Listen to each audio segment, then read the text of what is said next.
राष्ट्रमाता जिजाऊ माँसाहेबांना सर्वप्रथम अभिवादन. छत्रपती शिवाजी महाराज, राष्ट्रपिता ज्योतिराव फुले, राजश्री शाहू महाराज, भारतरत्न डॉक्टर बाबासाहेब आंबेडकर, अण्णाभाऊ साठे, महाराणी अहिल्याबाई होळकर, सावित्रीबाई फुले, राष्ट्रसंत तुकडोजी महाराज गाडगे महाराज या देशातील बहुजनांना त्यांचे हक्क अधिकार मिळावेत म्हणून ज्या ज्या महामानवांनी प्रयत्न केले, बलिदान दिले, त्या सर्व महामानवांना मी सर्वप्रथम अभिवादन करतो. अखिल भारतीय विद्रोही साहित्य संमेलन या संमेलनातला हा परिसंवाद आहे.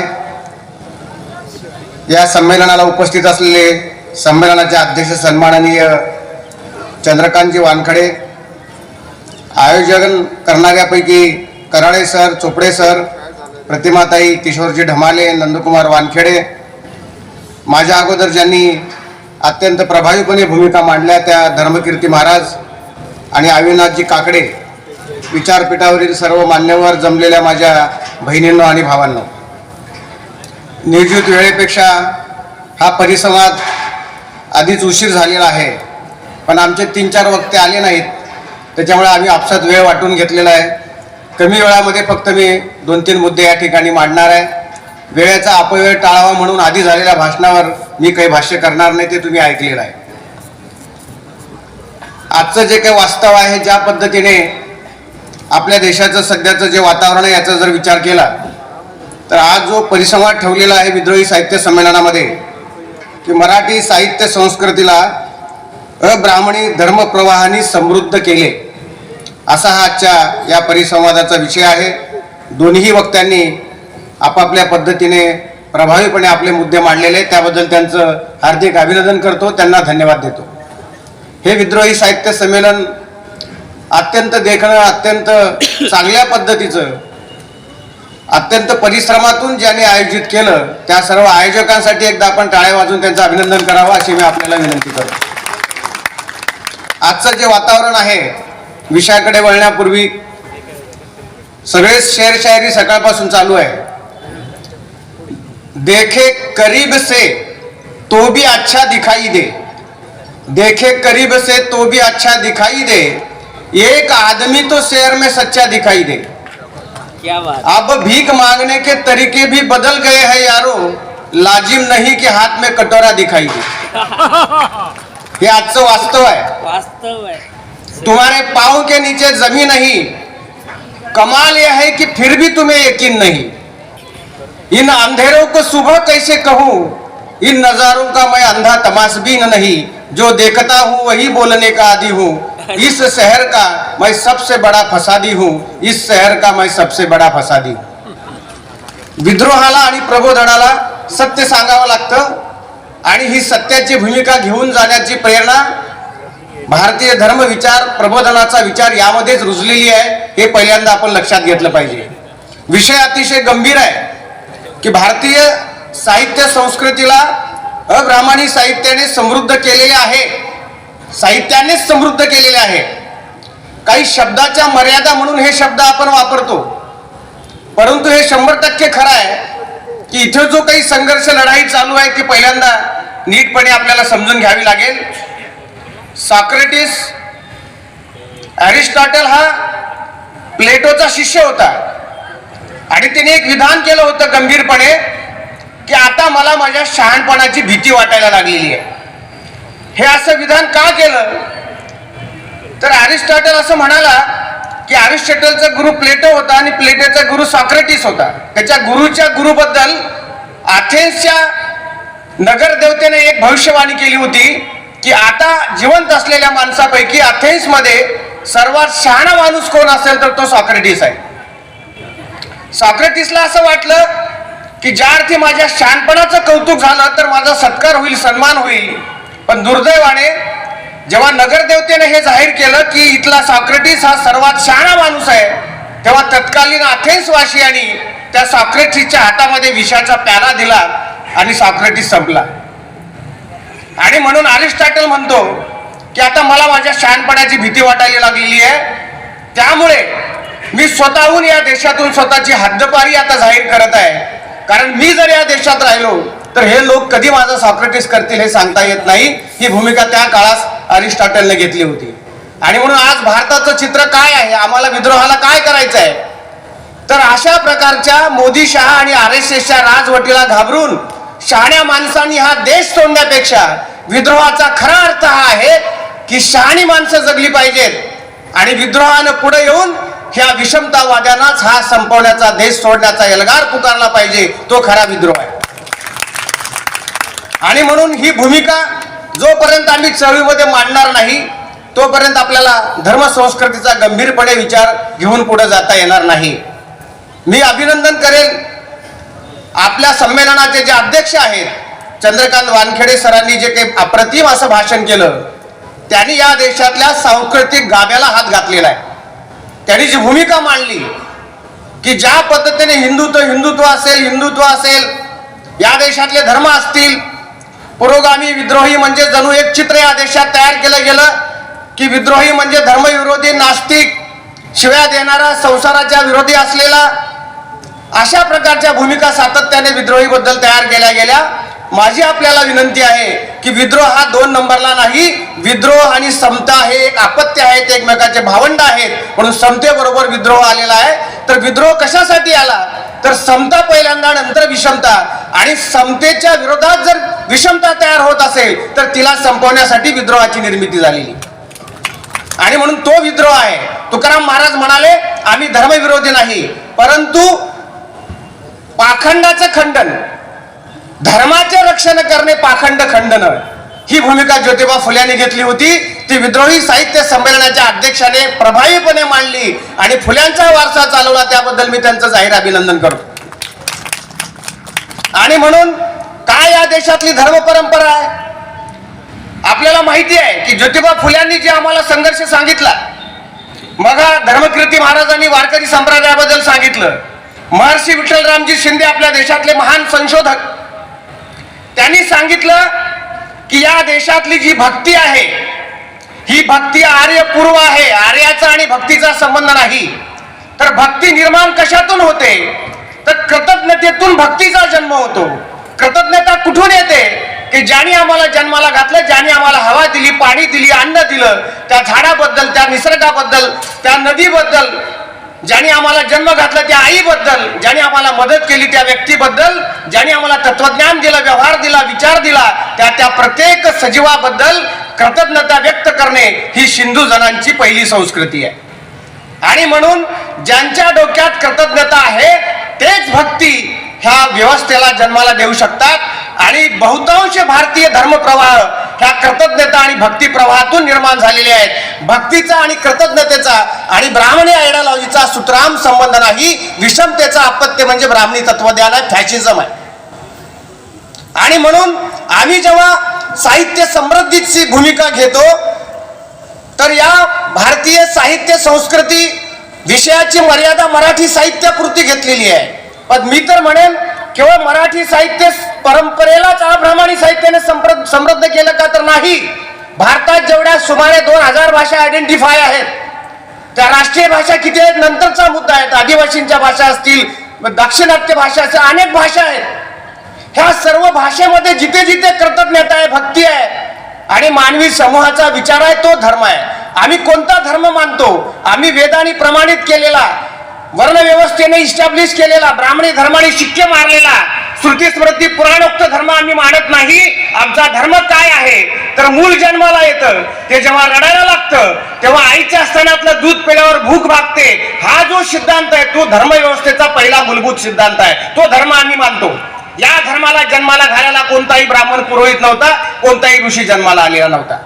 आणि म्हणून इथे आमचा घोळ झालेला आहे. बहुसंख्य विद्रोही, परिवर्तनवादी डाव्या चळवळी त्या धर्मविरोधी म्हणून इस्टॅब्लिश केल्या गेल्या. एक शब्द वापरला गेला की जेव्हा धर्माची चिकित्सा करणारे पूर्व परंपरेतले आमचे लोक होते, तुकारामांनी धर्माची चिकित्सा केली, महात्मा बसवेश्वरांनी धर्माची चिकित्सा केली, चक्रधरांनी केली, सुफींनी केली. सुफी हे तर भारतीय नव्हते, सुफी हे परदेशातून 12व्या-13व्या शतकात आले. इथली भक्ती परंपरा मूळ सिंधू परंपरा हे महर्षी शिंदेनी सिद्ध केलेला आहे. आणि म्हणून प्रत्येक परंपरेतल्या नव्या धर्म प्रवाहानी इथल्या धर्मव्यवस्थेची चिकित्सा केलेली आहे, प्रगटन नवं केलेलं आहे. मूळ धर्मावर जेव्हा ब्राह्मणी व्यवस्थेची विषमता लादण्याचा प्रयत्न झाला, त्या विरोधात जो विद्रोह झाला, तेव्हा एक नवा धर्मप्रवाह भारतामध्ये जन्माला आलेला आहे. त्याचं नाव आहे सुफी म्हणा, हिंदू म्हणा, वारकरी म्हणा, कबीरपंथी, सेनपंथी. हे सगळे बौद्ध जैनापासूनचे तत्वज्ञान या सिंधुकालीन धर्मव्यवस्थेची प्रवर्तन आहेत. ते शिवधर्मापर्यंतची सुद्धा हीच भूमिका आहे. आणि म्हणून आम्ही या विविध धर्मप्रवाहामध्ये जर संघर्ष उभा केला तर आम्हाला मूळ धर्म विचार समजलेला नाही असा त्याचा अर्थ होतो. आणि म्हणून आम्ही देवद्रोही नाही, धर्मद्रोही नाही. कोणी ते आम्हाला म्हणत असेल तर त्यांना त्यांचं लकलाभ आहे. आम्हाला फक्त अभिमान याच्यामध्ये आहे की आम्ही मानवद्रोही नाही. याच्यामध्ये सगळं आलेलं आहे. मानवतेच्या विरोधात फॅशिझम म्हणजे काय? फॅशिझम ही भारताची देणगी आहे का? फॅशिझम कुठून आला? ब्राह्मणी फॅशिझम. आज भांडवलशाही व्यवस्थेचा जो ज्या पद्धतीने नंगा नाच संपूर्ण जगामध्ये सुरू आहे, या फॅशिझमला आमचा प्रत्येकाचा विरोध असला पाहिजे. धर्मसूत्रांचा सुद्धा विरोध असला पाहिजे. आमचं तर म्हणणं आहे की आम्ही जेव्हा भूमिका मांडतो तेव्हा नेहमी प्रश्न विचारले जातात. चंद्रकांत वानखेडेंनी जेव्हा हिंदू धर्मावर भाष्य केलं, मग महाराजांनी जेव्हा हिंदू धर्मातल्या चालीरीतीवर बोट ठेवलं, मग अविनाश काकडेंनी भोंदू गोवा बाबीवर प्रहार केले. सातत्याने RSSच्या गोटातून प्रश्न विचारले जातात, तुम्हाला हिंदू आणि हेच संत तुम्हाला दिसतात का? तुमच्यात हिंमत असेल तर ख्रिश्चन आणि मुसलमानावर बोलून दाखवा. आमचं त्यांना जाहीर आव्हान आहे, आम्ही ब्राह्मणी आयडिओलॉजीचे फॅशिझमचे सफरर बहुजन लोक आहोत. आम्हाला वनवासी ख्रिश्चनांनी ठरवलं नाही. आमच्या छत्रपतीला शूद्र म्हणून राज्याभिषेक मुसलमानांनी नाकारलेला नाही. ख्रिश्चन आणि तुकोबांचं तत्वज्ञान संपवलेलं नाही. ज्यू असतील किंवा अजून कोणी पारसी असतील, जे कोणी पोर्तुगीज असतील, हे लोक इथे आले आणि त्यांनी धर्मव्यवस्थेने शाहू छत्रपती सयाजीराव महाराज, बाबासाहेब आंबेडकर, गाडगे महाराज, सावित्रीबाई यांना दुसरं देऊन धर्मसूत्रामध्ये बंदिस्त करून नेस्तनाबूत केलेला नाही. ज्या व्यवस्थेने आम्हाला गुलाम केलं त्याच्या विरोधात आमचा हा पहिला बंड आहे, आमचा पहिला एल्गार आहे. याचा अर्थ आमच्यावर लादलेल्या पुरोहितशाहीचा आम्ही विरोध करतो म्हणजे मुसलमानातल्या, ख्रिश्चनातल्या किंवा जगातल्या अन्य कोणत्याही धर्मप्रवाहाच्या फॅशिझमचं आम्ही समर्थन करतो असा त्याचा अर्थ होत नाही. आम्ही जाहीरपणे हे सांगू इच्छितो की आमच्या जातीचा, कोणत्याही धर्माचा, आमच्या भावाने जरी फॅशिझम आणि ब्राह्मणी आयडिओलॉजीचा इस्तेमाल करून जगण्याचा प्रयत्न केला, तो सुद्धा आमचा शत्रू आहे. हीच आमची भूमिका आहे. त्या भूमिकेत आम्ही सफर होणार नाही. नास्तिक म्हणून जसं या सगळ्या विविध धर्मप्रवाहांच्या प्रमुखांना नाकारलं गेलं, तसं आजच्या विद्रोही चळवळीला सुद्धा हे लोक धर्मविरोधी आहेत म्हणून नाकारलं गेलं. आणि म्हणून आमची भूमिका आहे की धर्माचं पाखंड हे खंडन करायचं आहे. महादेव आमचा आहे, राम आमचा आहे, कृष्ण आमचा आहे, आदिवासी आम्ही आहोत. चंगी बोंगा असेल, चंडी बोंगा असेल, मोठा बोंगा असेल, महादेव असेल, कोणाचे आहे ते? ज्या पद्धतीने ही संस्कृती कृषी जीवनातून निर्माण झाली, आपल्या भारताचं आधुनिक तत्वज्ञान ज्या महापुरुषांना मांडलं, अलीकडच्या काळामध्ये कॉम्रेड शरद पाटील हे त्यांचं नाव आहे. अब्रह्मणी कला आणि साहित्याचं सौंदर्यशास्त्र त्यांनी पहिल्यांदा मांडलं आधुनिक काळामध्ये फुल्यांच्या नंतर. आणि त्यांनी अतिशय स्पष्ट भूमिका घेतली. त्यांनी असं सांगितलेलं आहे की भारतीय संस्कृतीच्या आद्य निर्मात्या स्त्रिया, भारतीय साहित्याचे व कलांची पहाट वेदांनी उजाडते आणि वेदांच्या अद्यतम व सर्वात महत्वाच्या सुप्त मंत्राच्या कवयित्री कवी वाघ आभरणी आणि राष्ट्रदेवी निरुती, दुर्गा, साधू देवीनी, अप्सरा यासारख्या गणराण्या व माता आणि कवल येलीश पुत्र यासारखे मातृवंशात सरस्वती पुत्र आहे. जे ऋग्वेदामध्ये काही ऋचा आलेले आहेत शेतीच्या संबंधात, गायीच्या संदर्भात, आम्ही त्या आमच्या नाही म्हणून आम्ही जर नाकारून टाकलं. आमचं नेहमी म्हणणं आहे की वर्ध्यामध्ये माझं घर असेल, कुलूप लावून मी पुण्याला गेलो आणि एखाद्या माणसाने घरात कोणी नेऊन कुलूप तोडून जर घरात प्रवेश केला, मी पुण्याहून परत आलो, तर ज्याने माझ्या घरात प्रवेश केला त्याचा सन्मान करायचा का हाकलून द्यायचं? मी जर खरा संस्कृती रक्षक असेल तर मी पहिल्यांदा काय करेल, त्या चोराला पहिल्यांदा घरातून बाहेर हाकलून देईल. माझ्या घराचा मी ताबा घेईल. ते म्हणजे या देशातल्या मूळ आविष्काराला स्वीकारणं, धर्मव्यवस्थेला स्वीकारणं आहे. इथे देव आणि ईश्वर धर्माचा विरोध नाही. आणि म्हणून नेहमी धर्मविरोधी ठरवून ज्या पद्धतीच्या भूमिका घेतल्या गेल्या, कॉम्रेड शरद पाटील पुढे असं म्हणतात, आद्य साहित्य व कलांचे मूळ करते सिंधू संस्कृती सारख्या नदीवक्र व गाळ पेरी शेती करणाऱ्या संस्कृतीचे नागरिक होते. हे दिसून येईल. आद्य शेतीचा शोध बिहार मधील गणाच्या आद्य अहिल्यासारख्या गणमातांनी व सिंधू खोऱ्यातील गाळपेर शेतीचा शोध लावणाऱ्या निरुतीसारख्या गणदेवींनी लावला. म्हणून भारतीय मानव समाज त्यामुळे स्थिर होऊन संस्कृती प्रसवू शकला. आणि म्हणून पुढे शरद पाटील असं म्हणतात की एकूण आद्य भारतीय संस्कृतीची आणि साहित्याची निर्मिती मुख्यत्वे करून तत्कालीन भारतीय स्त्रियांनी केली, हा सिद्धांत कॉम्रेड शरद पाटलांनी मांडलेला आहे. बघा, उद्घाटन सत्रामध्ये आमच्या एक भगिनी बोलत होत्या की स्त्रियाचा धर्म कोणता. मी म्हणतो प्रश्न उलटा करून विचारा.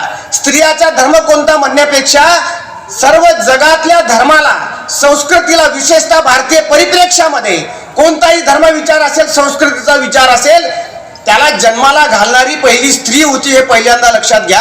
हा रोष ब्राह्मणी धर्मामध्ये असल्यामुळे ब्राह्मणी धर्मशास्त्राने पुरुष सत्ताक व्यवस्थेतून स्त्रीला बेदखल केलं. धर्मशास्त्रातून ती गुलाम कशी राहील अशा प्रकारची सूत्र रचली गेली आणि म्हणून हा लढा आपण एवढ्या गांभीर्याने समजून घेतला पाहिजे असं मला वाटतं. भारतीय धर्मप्रवाहाच्या माध्यमातून दुसरा एक महत्वाचा प्रश्न या साहित्याच्या अंगाने जर आपण बघितला, मराठी भाषेचं कोणी वाटोळं केलं ते महर्षी शिंदेनी सांगितलेलं आहे आणि म्हणून त्या मुद्द्यात मी जाणार नाही. केवळ मराठीच भाषा नव्हे, भारतातल्या बहुजन कष्टकरी श्रमकरी लोकांच्या श्रमांच्या ज्या भाषा आहेत, जे विविध धर्मप्रवाह आहेत, त्या सगळ्या धर्मप्रवाहाचा मूळ गाभा एकच आहे. हे आपण कायम लक्षात ठेवलं तर पुढची लढाई आपल्याला गांभीर्याने लढता येईल. आता दुसरा एक अत्यंत महत्वाचा मुद्दा आहे. अनेकांना असं वाटतं की विद्रोही साहित्य संमेलन म्हणजे अखिल भारतीय साहित्य संमेलनाला विरोध म्हणून विद्रोही साहित्य संमेलन आहे. हे पहिल्यांदा डोक्यातून काढून टाका. आम्ही काही प्रतिक्रियावादी नाही. आता जर प्रतिक्रिया द्यायची म्हटलं तर 2014 पासून आपल्याला सगळ्यांना त्यांनी नोकरच ठेवलं असं समजायला हरकत नाही. किती प्रतिक्रिया द्यायच्या, या प्रतिक्रिया आपण बंद केल्या पाहिजे, त्याच्यात आपली ताकद जाते. त्याला विरोध म्हणून हे साहित्य संमेलन नाही, तर या देशातल्या मानवतावादाचं संरक्षण विद्रोह पहिला आहे आणि म्हणून ज्या ज्या पद्धतीने मूळ संस्कृतीवर घाला घालण्याचा कोणताही विचार प्रयत्न करत असेल तर त्याला नेस्तनाबूत करणारं हे विद्रोहाचं तत्वज्ञान आहे. हे आपण पहिल्यांदा लक्षात घेतलं पाहिजे. कालपासून चर्चा होते, तिकडे चपळगाव सर इथे येऊन गेले, अभिनंदन आहे त्यांचं. परंतु तिकडे भाषण करताना त्यांनी सांगितलं आपल्या बहुजनांचा नेहमी घोळ होत असतो, तुम्ही मोबाईलमध्ये डबल सिम कार्ड ठेवा, पण माझी विनंती आहे डोक्यात 2 कार्ड ठेवू नका. तुम्ही जर एका खिशात गांधी आणि एका खिशात जर नथुराम घेतो म्हटलं तर तुम्ही गुलाम आहे, तुम्हाला जगायचाही अधिकार नाही. काय एक ते ठरवा. इथे मनुस्मृती आणि संविधान एकत्र घेऊन जाता येणार नाही. हा संघर्ष नीट समजून घ्यावा लागेल. रामदास आणि तुकाराम घेऊन जातो म्हटलं तर जाता येणार नाही. एक भूमिका तुम्हाला घ्यावी लागेल आणि एक थोतांडी तत्वज्ञान अलीकडच्या काळात प्रसारित केलं गेलेलं आहे की राजकारण आणि समाजकारण वेगळं. काल तिथे सांगितलं तिथल्या अध्यक्षांनी की साहित्यिक आणि राजकारणाला कशाला बोलवायचं, राजकारण वेगळं साहित्यकारण वेगळं. माझं तर म्हणणं आहे, व्यक्तिगत कुणाला पटो न पटो, लोकशाहीमध्ये राजसत्ता सर्वोच्च आहे बाबासाहेब म्हणाले, त्यांनी संविधान दिलं. जर बाबासाहेबांना वाटलं असतं की तत्ववेत्यांनी, साहित्यिकांनी, संशोधकांनी राजकारणात येऊ नये, तर मला तुम्ही सांगा अलीकडच्या काळात बाबासाहेब एवढा मोठा साहित्यिक तत्ववेत्ता कोणी आहे का? तो निवडून येऊन जर या देशाचा कायदा मंत्री होत असेल तर आम्हाला लई अक्कल आली का आजकालच्या साहित्यिकांना? महात्मा ज्योतिराव फुले निवडून येऊन नगरसेवक झाले. महर्षी विठ्ठल रामजी शिंदेनी बहुजन पक्ष नावाचा पक्ष काढला. वीर भगतसिंगांनी स्वराज्य पार्टी काढली. केशवराव जयदे, दिनकरराव जवळकर हे लोक सत्तेत कशासाठी आले होते? मी तर तुम्हाला जाहीर आवाहन करेल की तुम्ही सत्तेला विरोध करण्यापेक्षा तुम्ही जर खरे तुम्हाला जर या देशातली बहुजन परंपरा समजली असेल तर या देशातल्या साहित्यिक विद्वानांनी एकत्र येऊन स्वतःचं सरकार निर्माण केलं पाहिजे, तर लोकशाही तुम्हाला समजली. हा सगळा घोळ आहे. त्यांनी तयार केलेल्या पॅरामीटर मध्ये बहुजन समाज अडकत चाललेला आहे. त्यांनी म्हणायचं राजकारण वाईट आहे, घाण आहे, हे 2 वेगळे चक्र आहेत. हा सगळा तमाशा आगरकर आणि टिळकांनी सुरू केला होता. आगरकर म्हणाले आधी सामाजिक, टिळक म्हणाले आधी राजकीय, महात्मा फुले म्हणाले दोघांना हाकलून द्या, ब्रिटिश गेले की आपल्याला या देशावर राज्य करायचं. फुले हे आमचे पूर्व प्रतिनिधी आहेत आणि म्हणून ही भूमिका आपल्याला नाकारावी लागेल. आजचे आगरकर म्हणजे आत्ताचे विद्यमान अध्यक्ष आहेत आणि टिळकाचं काम फडणवीस करतायत. अर्धे तिकडे ना अर्धे इकडे बसा बोंबलं, तुमच्या हातात काय पडणार आहे? आणि म्हणून या थोतांडाला लाथ मारा, ही भूमिका घेऊन भावंडांना आपल्याला पुढे जाता येणार नाही. विद्रोहाची प्रक्रिया आपल्याला नीट समजून घ्यावी लागेल आणि म्हणून आपल्याला काही जबाबदाऱ्या सुद्धा घ्याव्या लागतील.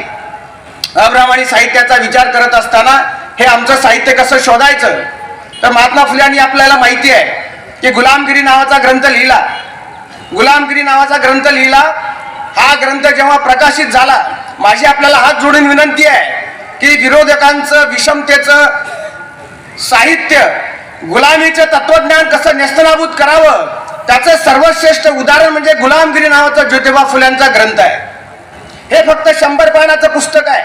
हे जेव्हा गुलामगिरी जेव्हा प्रसिद्ध झालं तर जसं चंद्रकांत वानखेडे म्हणाले, तुम्ही पुन्हा गुलामगिरी वाचा.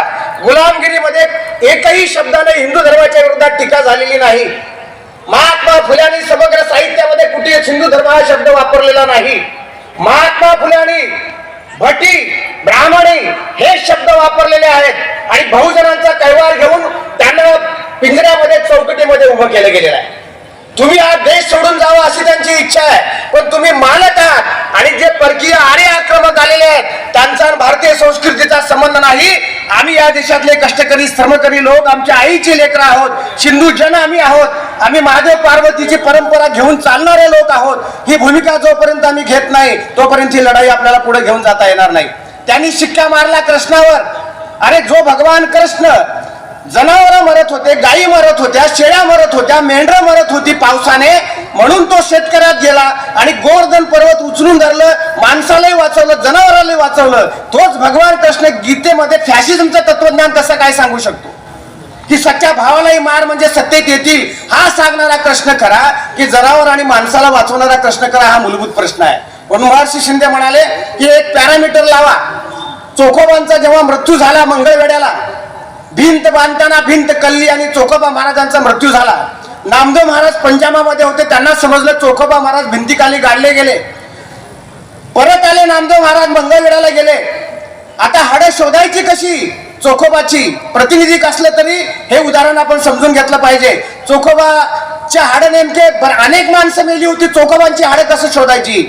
तेव्हा एक प्रमाण सांगितलेलं आहे वारकरी संप्रदायामध्ये की नामदेव महाराजांनी सगळी हाडे एकत्र केली, प्रत्येक हाड एक एक उचलून कानाला लावलं, ज्याच्यातून विठ्ठल आवाज येत होता ते नामदेवाचं, म्हणून त्याची समाधी बांधली. हे खरं की खोटं जाऊ द्या, पण माझी आपल्याला विनंती आहे की ब्राह्मणी धर्म म्हणून, ब्राह्मणी साहित्य म्हणून आपण या देशातल्या वाङ्मयावर जर बहिष्कार घालणार असू तर ती सर्वात मोठी आपली गफलत हवी राहील, ती सर्वात मोठी आपली चूक राहील. म्हणून ज्या पद्धतीने नामदेव महाराजांनी पॅरामीटर वापरलं तसं तुम्ही सगळ्या ग्रंथ आणि साहित्यामध्ये जिथे जिथे समता आहे ते म्हणजे माझं आहे, आणि विषमतावादी स्त्रीला विरोध करणारा, शूद्राला विरोध करणारं जे तत्वज्ञान आहे ते फेकून देऊन मूळ आपल्या प्रवाहाचा स्वीकार करणं, हे सर्व ब्राह्मणी अब्राह्मणी साहित्य प्रवाहाचं मुख्य सूत्र असलं पाहिजे. तर आपल्याला ही लढाई पुढे घेऊन लढता येईल. धर्मविरोधी जर आम्ही ठरवलं गेलो तर बहुसंख्य 90% 95% समाज हा त्यांचा गुलाम होईल. अनेक लोक बोलतात शिक्षणाचं भगवीकरण, हिंदूकरण, हिंदू राष्ट्र, हे थोतांडी आणि मायग्रेट केले गेलेले शब्द आहेत. भगवा आमचा आहे, काय हिंदूंचा आणि ब्राह्मणाचा संबंध आहे? आणि म्हणून महात्मा ज्योतिराव फुलेंनी गुलामगिरी लिहिल्यानंतर इतका जळपहाट झाला. त्या काळात विष्णुशास्त्री चिपळूणकर म्हणजे सर्वात विद्वान माणूस होता आणि त्यांनी महात्मा फुल्यांच्या मूळ प्रश्नाला त्यांना उत्तर देता आलं नाही. महात्मा फुले आजही तसंच होतं. निरंजन टकलेंनी सावरकरांबद्दल प्रश्न उपस्थित केला की ते सावरकरांच्या उपस्थित केलेल्या प्रश्नाला उत्तर देऊ शकत नाही. मग ते म्हणतात की निरंजन टकलेला मुसलमानांचा पैसा मिळतो. हे देशद्रोही आहे, ते पाकिस्तानचे हस्तक आहे. म्हणजे मूळ मुद्द्याला भिडायची तुमची हिंमतच नाही. हे फुल्यांच्या काळात झालं. फुल्यांनी जे गुलामगिरीमध्ये मांडलेलं होतं त्याची उत्तर तत्कालीन कोणत्याही ब्राह्मणी विद्वानाला देता आली नाही. मग चिपळूणकरांनी काय केलं? महात्मा फुल्यांच्या व्याकरणाच्या चुका काढल्या. ते म्हणले महात्मा फुल्यांचं व्याकरण चुकलेलं आहे. ते म्हणले कुठे 100 पानामध्ये धर्मशास्त्राचा अभ्यास होऊ शकतो का? पण महात्मा फुले इज ग्रेट. 4 वेद, 6 शास्त्र, 18 पुराण, श्रुती, स्मृती, उपनिषद, 7,500 वैदिक ब्राह्मणी ग्रंथ आहेत. ह्या 7,500 ग्रंथाची लायकी काय आहे हे फक्त 100 पानात संपवता येतं. हा सांगणारा पहिला महापुरुष म्हणजे महात्मा ज्योतिराव फुले आहे. ते दळण दळत बसू नका. आता पुढे विद्रोह म्हणजे प्रतिकार नव्हे, नवी संस्कृती पॅरलल आपल्याला निर्माण करावी लागेल. फॅशिझम आलेला आहे, जागतिकीकरण आलेलं आहे, अदानीच्या ताब्यात हा देश गेलेला आहे. धर्मव्यवस्थेचे गुलाम लोक होते, पण वर्तमान काळामध्ये पुरोहित, भांडवलशाह आणि राज्यकर्ते या तिघांची युती झालेली आहे. त्या काळात धर्म त्यांच्याकडे होता, आज तंत्रज्ञान त्यांच्या सोबतीला आलेलं आहे. म्हणून या विषमतेच्या विरोधात केवळ नकाराची भाषा बोलण्यापेक्षा संघर्ष करायची आमची तयारी आहे का, हा खरा आमचा मुद्दा आहे. आणि म्हणून महात्मा फुले ग्रेट होते. 10 अवतार त्यांनी 20 पानात संपवले. परशुरामाला नोटीस तेव्हा महात्मा फुल्यांनी पाठवलेली आहे. अजून कोणी उत्तर देणारा जन्माला आलेला नाही. म्हणून महात्मा फुले आमचे पूर्वसूरी आहेत.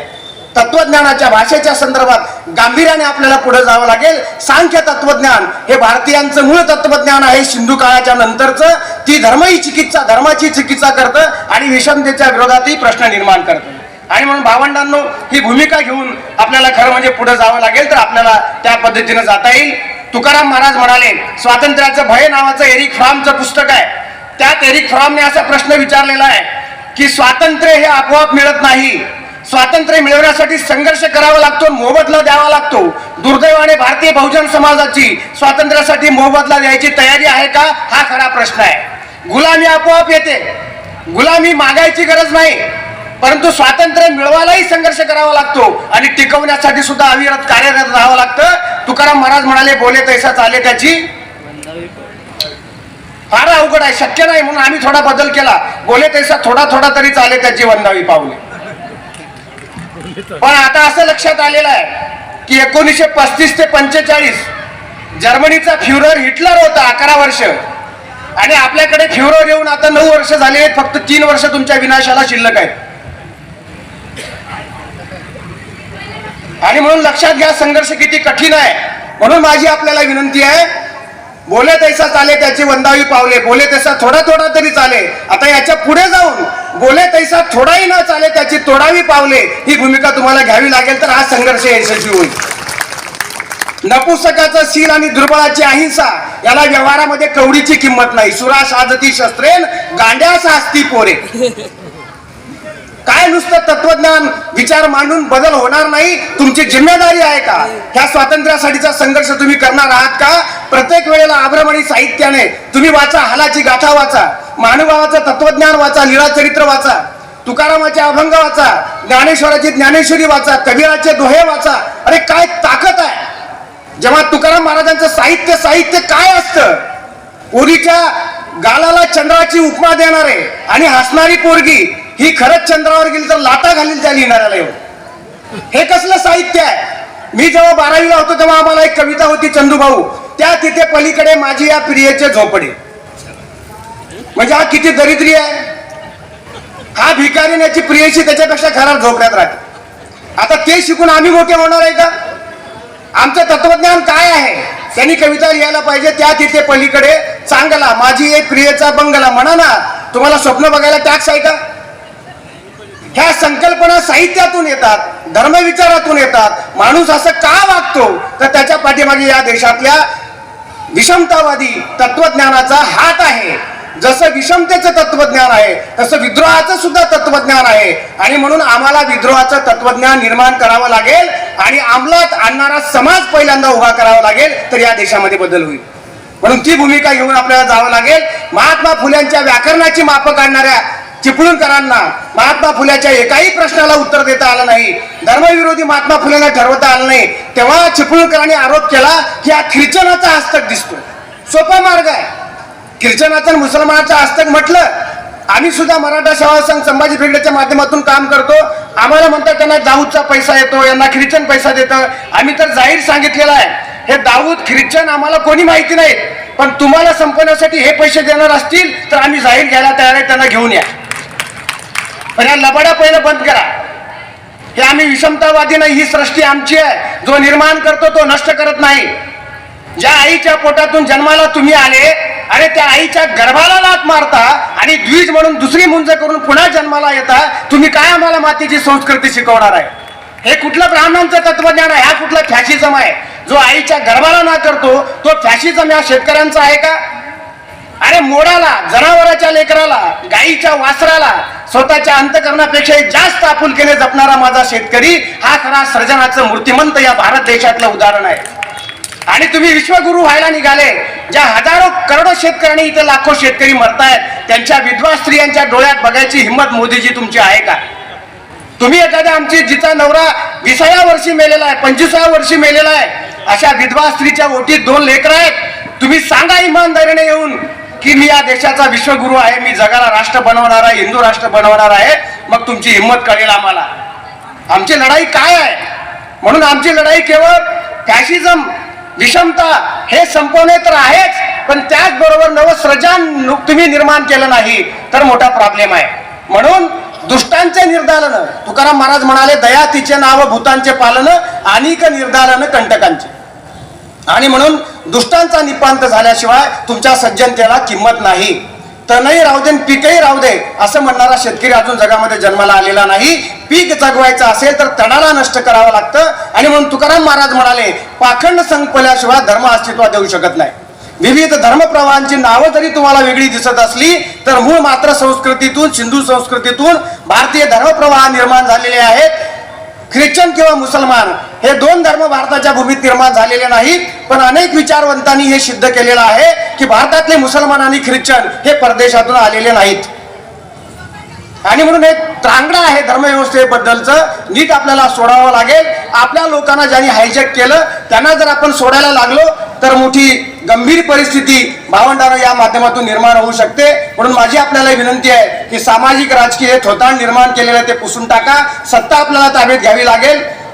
वेगळ्या पद्धतीने जे साहित्य आहे या देशातलं, जे सर्जन करणार आहे, नवनिर्माण करणार आहे, त्या सर्जनवादी साहित्याचा सातत्याने आपल्याला आग्रह धरावा लागेल. तर आपली भूमिका खरं म्हणजे नीटपणे आपल्याला पुढे घेऊन जाता येईल असं मला वाटतं. वेळ कमी आहे, फक्त शेवटचा मुद्दा सांगतो आणि थांबतो. आपल्याला माहिती आहे आपल्याकडे लोक आहेत शैव, सांख्य, जैन, बौद्ध, शाक्त, वारकरी, महानुभाव, लिंगायत, आळवार, नायनार, सुफी, नाथ, सिद्ध, कबीर, रविदास असे विविध संप्रदाय आणि धर्मप्रवाह आहेत.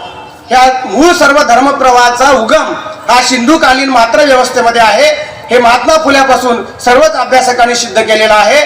जेव्हा जाती धर्मव्यवस्थेचे गुलाम म्हणून, ख्रिश्चनांचे हस्तक म्हणून महात्मा फुल्यावर चिपळूणकर टीका करायला लागले, तुमचं व्याकरण चुकलं असं म्हणायला लागले, तेव्हा फुल्यांच्या बाजूने जे उत्तर आलं ते महत्वाचं होतं. महात्मा फुले म्हणाले, तुम्हाला विदर्भाचं उदाहरण माहीत असेल, बाळासाहेब पंजाबराव देशमुख भारतातला पहिला कुणबी 1933 साली केम्ब्रिजमध्ये धर्मशास्त्रावर PhD मिळवली. आणि त्या पंजाबराव देशमुख एकदा पुण्यात आले तेव्हा पुण्यातल्या पेठेतल्या एक विद्वानाने प्रश्न विचारला, का हो पंजाबराव तुम्ही तर एवढे शाणे स्वतःला समजता, पण तुमच्या विदर्भातल्या बायकांना काही व्याकरण समजलेलं नाही. म्हणले पंजाबराव म्हणले काय झालं, तुमच्या बायका आलो गेलो खाल्लो पिल्लो असं पुरुषाचे शब्द वापरतात. पंजाबराव हसले आणि म्हणाले, अहो पंडितजी तुम्हाला समजत नाही म्हणले, तुमचा जो तरखडकर आहे ना ज्याचा तुम्हाला गर्व आहे तो जर आमच्या विदर्भात आला असता तर त्याचं विचाराचं व्याकरण तर सुधारलं असतं. कारण आमच्या स्त्रिया मर्दानी आहेत, शिवर आहेत, त्या भेदभाव भाषेच्या संदर्भात करत नाहीत. त्या काय म्हणतात त्याला लक्ष द्या, व्याकरणाला फेकून द्या तिकडं. ज्योतिराव फुल्यांनी काय म्हणलं त्याला उत्तर द्या. आणि जर तुमच्यात हिंमत असेल तर ज्योतिबा फुलेच्या पुस्तकाचं व्याकरण तयार करून दाखवा. अरे तुमच्या संस्कृतचं व्याकरण आमच्या पाडी नावाच्या शेतकऱ्यानं तयार केलं, तुम्ही काय आम्हाला अक्कल शिकवता. बाबासाहेब आंबेडकरांनी बौद्ध साहित्य, ब्राह्मणी साहित्य, हिंदू साहित्य असं भारतीय वाङ्मयाचे 3 प्रभाग केलेले आहेत. आणि संस्कृत भाषेतलं साहित्य आमचं नाही हे बाबासाहेबांनी सांगितलेलं आहे. आणि आता आपले बोबडे नावाचे माजी सरन्यायाधीश म्हणतात की देशाची मुख्य भाषा संस्कृत झाली पाहिजे, न्यायालयाने संस्कृतमध्ये निकाल दिले पाहिजे. हे आज लोक बोलतायत. आणि म्हणून भावंडांनो ही विषमता समजून घ्या, तरच आपल्याला पुढे जाता येईल. शेवटचा मुद्दा सांगतो आणि थांबतो. आपल्याला माहिती आहे की आधुनिक काळामध्ये रेनिसान्स झाला युरोपमध्ये, आणि त्या रेनिसान्सचं जे मुख्य हे प्रभाव आहे किंवा त्याचं श्रेय आहे की आधुनिक जग का बदललं, तर त्याचं श्रेय 3 माणसाला दिलं जातं. पहिला आहे गॅलिलिओ, दुसरा आहे मार्क्स आणि तिसरा आहे फ्राईड. हे 3 माणसं पाश्चात्य जगात युरोपियन राष्ट्रात जन्माला आले आणि म्हणून रेनिसान्स झाला तिकडे. आणि गॅलिलिओने पहिल्यांदा सांगितलं, तुमच्या बायबलमध्ये काय म्हणलं मला माहिती नाही, पण सृष्टी ही उत्क्रांत होत आलेली आहे, हे कशा पद्धतीचं झालं, गोल आहे वगैरे सगळे सिद्धांत मांडले. त्यानंतर मार्क्सचं नाव आपल्याला माहिती आहे, अर्थव्यवस्थेत शोषण दडलेलं आहे मार्क्सने सांगितलं. आणि समान जर संपत्तीचं वाटप केलं तर वेदना दूर होतील, हा सिद्धांत मार्क्सने मांडला. अर्ध्या जगावर मार्क्सची सत्ता आली गेली. फ्राईडने पहिल्यांदा सांगितलं की प्रत्येक माणूस असा का वागतो, तर त्याचा मेंदू आणि मन त्याला कारणीभूत असतं. त्याच्या मनावर जे साहित्य आणि धर्माचे संस्कार होतात त्यानुसार तो वर्तन व्यवहार करतो. म्हणून माणसाला पहिल्यांदा बदलायचं असेल तर 95% बहुजन समाजाला दोष देण्यापेक्षा त्यांच्या मेंदूमध्ये जे वैचारिक सरोगसी झालेली आहे ते दूर करण्याचं काम आपल्याला विद्रोही साहित्यातून करावं लागेल. हे मांडणारा फ्राईड होता. हे 3 लोक, म्हणून मी म्हणतो तत्वज्ञानाच्या क्षेत्रामध्ये हे 3 फांद्या असतील तर या तिन्ही फांद्याचा बुंदा म्हणजे बुद्ध आहे आणि तो भारतात जन्माला आला, याचा तुम्हाला प्रत्येकाला गौरव वाटला पाहिजे. 2500 वर्षापूर्वी प्रत्येक समुत्पाद नावाचा सिद्धांत बुद्धाने मांडला. आताचे जे मोदी नावाचे प्रधानमंत्री आपले देशाचे आहेत, हे जेव्हा अमेरिका, रशिया, इंग्लंड, जपान तिथे जातात तर तिथे हेडगेवार, टिळक, सावरकर किंवा कोणाचं नाव घेत नाहीत, गोळवलकरचं नाव घेत नाहीत. तिथे जाऊन अभिमानाने सांगतात, मी गांधी, आंबेडकर, छत्रपती शिवाजी आणि बुद्ध या देशातून आलेलो आहे. कारण बुद्ध, गांधी, आंबेडकर आणि छत्रपती शिवाजी महाराज यांच्या नावाने हा देश ओळखला जातो. हेडगेवार, गोळवलकरला रेशीमबागेच्या बाहेर कोणी ओळखत नाही. ही त्यांची अपरिहार्यता आहे. आणि म्हणून माझी आपल्याला विनंती आहे भावंडांनो, ब्राह्मणी शिक्का लावला म्हणून आपल्या महापुरुषांना बायकॉट करू नका. आणि म्हणून आपण धर्मविरोधी आहोत असं म्हणण्यापेक्षा धर्माचं पाखंड आपल्याला दूर करायचं आहे. हिंदू आणि हिंदुत्वाचा फरक मग जसं चंद्रकांत वानखेडेंनी सांगितलं तो समजून घ्या. ज्ञानेश्वराच्या संदर्भात आख्यायिका आहे की रेड्याला फटके मारले की ज्ञानेश्वराच्या पाठीवर वळ उमटले, माहिती नाही. परंतु तुम्ही जर हिंदूला शिव्या द्यायला लागले, हिंदू देवदेवताची टीका करायला लागले तर त्याचा फटका ब्राह्मण पुरोहितावर बसत नाही, कुंभ्यावर, तेलावर, चांबारावर, कुंभारावर बसतो आणि तो काठी घेऊन तुमचा जीव घ्यायला येतो. म्हणून तुम्ही लक्ष आयडेंटिफाय करा. धार्मिक विचार आणि मुद्दा हा एक अत्यंत कौशल्याने करण्याचं ऑपरेशन आहे, ते तुम्ही समजून घेतलं पाहिजे. तर ही लढाई आपल्याला पुढे घेऊन जाता येईल, ते आपण करावं अशी मी आपल्याला विनंती करतो. आणि हे जे काही प्रवाह आहेत, हे प्रवाह आपल्याला कशा पद्धतीने पुढे घेऊन जाता येईल याचा आपण गंभीरपणे विचार करूया. दुसरी एक महत्वाची विनंती आपल्याला करतो की आमची सगळी भाषणं ऐकून अनेक बहुजन समाजातील लोकांना वाटतं की हे RSS म्हणजे फार शक्तिशाली आहे. एवढ्या मोठ्या महापुरुषांना जे तुकारामाला संपवलं, शिवाजी महाराजांना संपवलं, बाबासाहेबांना यांनी ऐकलं नाही वगैरे वगैरे सगळं आपण बघतो ना, आपण हतबल होऊन जातो. माझी आपल्याला विनंती आहे, तो इतिहास होता. त्या त्या काळामध्ये आपापल्या महापुरुषांनी संघर्ष केला. त्यातून नकाराची प्रेरणा घेण्यापेक्षा नवविद्रोहाचं तत्वज्ञान तयार करून हा इतिहास रिपीट पुन्हा होणार नाही याची आपण काळजी घेतली पाहिजे. आता नवा बळीराजाला आम्हाला घडवायचा आहे. आम्हाला सांगितलं वामनाने बळीराजाला पाताळात घातलं. आता तुम्ही असे विचार करा, असा बळीराजा तयार करा की वामनाची हिंमत तुमच्या दारात यायची होणार नाही. हे वामन पाताळात घालायची ताकद असलेले शेतकरी तुम्ही तयार करा. ही पुढची पद्धत आहे. तुम्हाला शूद्र म्हटलं जाणार नाही असा राजा तयार करा. ते संविधानाने तुम्हाला हक्क दिलेले आहेत. आणि म्हणून प्रति पॅरलर व्यवस्था तयार करणं हे विद्रोहाचं एक दुसरं अंग आहे, या माध्यमातून आपण लक्षात घेतलं पाहिजे. म्हणून निराश न होता कबीराचा एक अत्यंत चांगला दोहा आहे. कबीर म्हणाला, चलती चक्की देख कर देख कबीरा रोय, चलती चक्की देख कर देख कबीरा रोय, दो पाटन के बीच में साबुत बचा है कोय. कबीराला प्रश्न पडला, अरे वर एक जातं खाली एक जात्याचं पाळा आहे, याच्यात धान्य भरवलं जात आहे, आता कोण जिवंत राहील? वर नरेंद्र खाली देवेंद्र, आता कसं वाचणार आम्ही? चलती चक्की देख कर देख कबीरा रोय, दो पाटन के बीच में साबुत बचा है कोय. तेव्हा कमाल जो सुपुत्र आहे कबीराचा, त्याने आपल्या वडिलाला उत्तर दिलं, कमाल कहे कबीर से, कमाल कहे कबीर से दिल का आपाक होय, कमाल कहे कबीर से दिल का आपाक होय, जो दाना कील पकड़े वो साबुत बच जाए, जो दाना कील पकड़े वो साबुत बच जाए. सगळे दाणे भरले जातात, खिड्याच्या बाजूचं धान्य भरलं जात नाही. 140 कोटी लोक मरतील, पण जे बाबासाहेब, संविधान, बुद्ध, महावीर, संत तुकाराम महाराज, नामदेव महाराज, शाहू फुले, आंबेडकर, गाडगे महाराज, तुकडोजी महाराज या खुट्याला धरून राहतील, त्यांना मारणारा अजून जन्माला यायचा आहे. धन्यवाद. जय जिजाऊ, जय शिव.